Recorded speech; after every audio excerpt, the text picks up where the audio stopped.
So why is it that if you look at the some of the top uh, disruptive technologies and some of the top self-made billionaires, Bill Gates, Mark Zuckerberg, Steve Jobs, why are all these people in the technology arena? Is that some sort of is that just a fad of our time, or is that going to continue? And I think it's not really a fad. It's a general trend that's actually been going on for a really, really long time.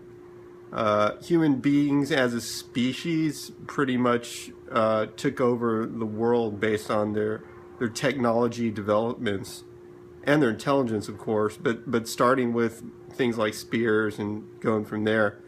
But the way that businesses have been making so much money off this is basically replacing humans and human talent and human work with some kind of machine or substance. So you can go back to, if you want to go back to like caveman time and ancient times, the first trick that I can think of that humans started doing is replacing humans with animals, right?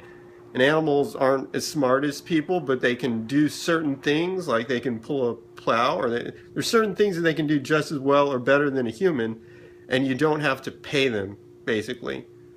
I don't know if it's always fair that people don't pay animals for their work, but you know they don't. So they're not completely free labor. You still have to give them energy, but they're essentially free labor. So people were using animals, right? And then in the industrial age, you can see people doing something even cheaper, right? They'll take oil and build a machine to do some really simple brute force kind of work that would typically either be done with a human or an animal.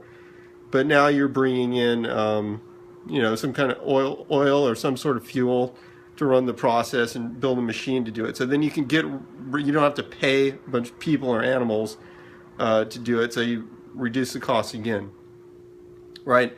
Now we're getting more advanced. We're getting to the point where you can make more intelligent machines, right?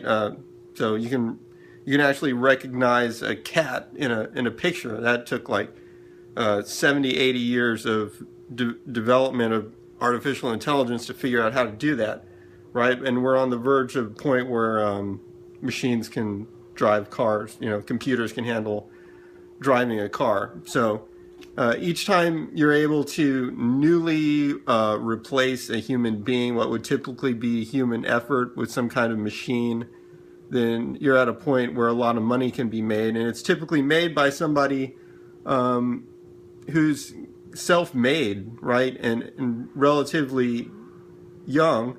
They can get into these fields because they understand what's going on better. Now, it may be that Google or companies like that just start sucking up all the smaller companies so fast, or doing their own development so fast that it becomes more difficult to be a self-made entrepreneur. So I don't know what's going to happen with that exactly.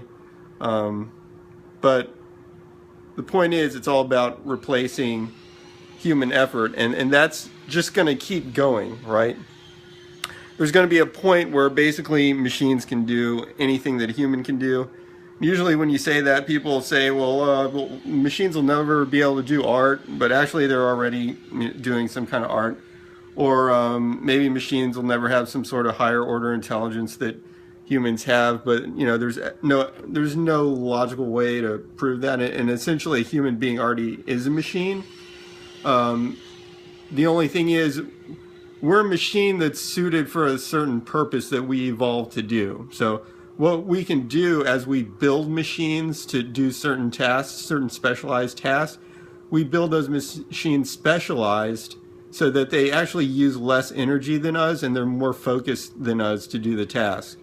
Like, for example, a computer, right?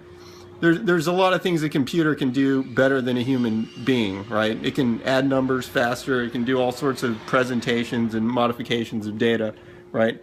Now, a human brain is still more powerful than a typical like PC on certain other tasks, right? Our ability to, say, write a fiction novel is way beyond what any computer can currently do, right? Eventually that's going to change, but right now there's just stuff that humans do that machines just straight up can't do.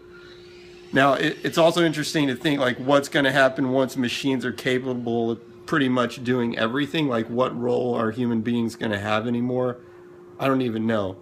But fortunately, that time's far enough off that I'm not thinking about it too hard. I do think it's important, like Isaac Asimov wrote about, that you kind of try to make machines that are nice to you.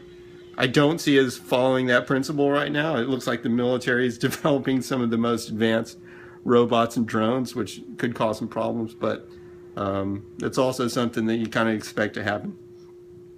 So anyway, yeah, that's my comment.